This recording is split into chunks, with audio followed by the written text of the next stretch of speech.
श्रीमन्नारायणीयं दशकं 75। प्रातः सन्त्रस्तभोजक्षितिपतिवचसा प्रस्तुते मल्लतूर्ये सङ्घे राज्ञां च मञ्चानभिययुषि गते नन्दगोपेऽपि हर्म्यम्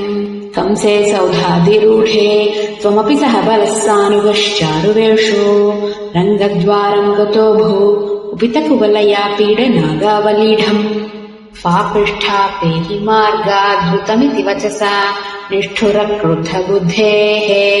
अम्बष्ठस्य प्रणोदादधिकजवजुषा हस्तिना गृह्यमाणः केळीमुक्तोऽथ गोपी कुचकलशच्चिरस्पर्धिनम् कुम्भमस्य व्याहत्या लीयथास्त्वम् चरणभुवि पुनर्निर्गतो वल्गुहासि अस्तप्राप्योऽप्यगम्यो झटिति मुनिजनस्येव धावन् गजेन्द्रम् क्रीडन्नापात्य भूमौ पुनरभिपततस्तस्य दन्तम् सजीवम् मूलादुन्मूल्य तन्मूलगमहितमहामौक्तिकान्यात्ममित्रे प्रादास्त्वम् हारमेभिर्ललितविरचितम् राधिकायै दिशेति गृह्णानम् दन्तमंसे युतमथ हलिना रङ्गमङ्गाविशन्तम् त्वाम् मङ्गल्याङ्गभङ्गी रभसहृतमनोलोचना वीक्ष्य लोकाः अम्भो धन्यो हि नन्दो न हि पशुपालाङ्गनानो यशोदा नो धन्ये क्षणा स्मस्त्रिजगति वयमेवेति सर्वेषु शंसुः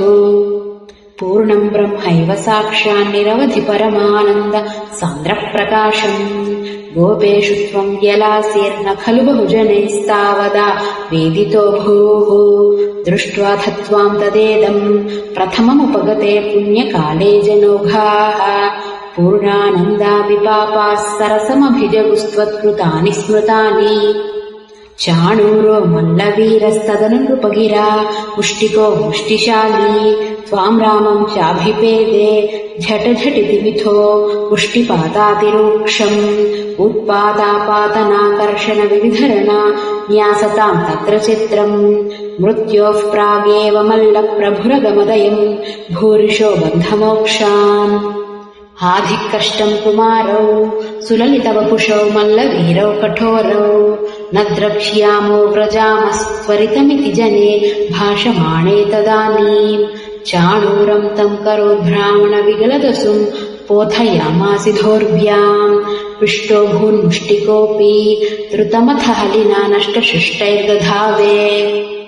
कंसः संवार्य तूर्यम् खलमतिरविदन्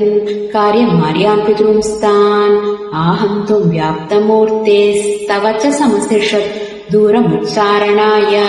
रुष्टो दुष्टोक्तिभिस्त्वम् गरुड इव गिरिम्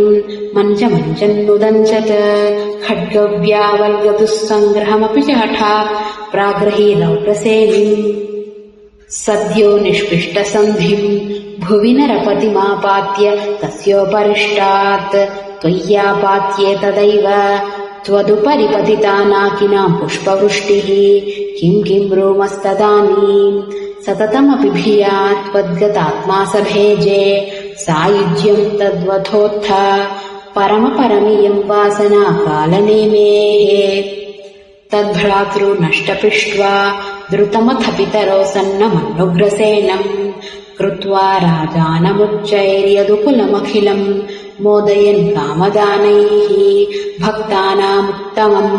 चोधवममरगुरोराप्तनीतिम् सखायम् लब्ध्वा तुष्टो नगर्याम् पवनपुरपते रुन्धि मे सर्वरोगान् श्रीहरये नमः।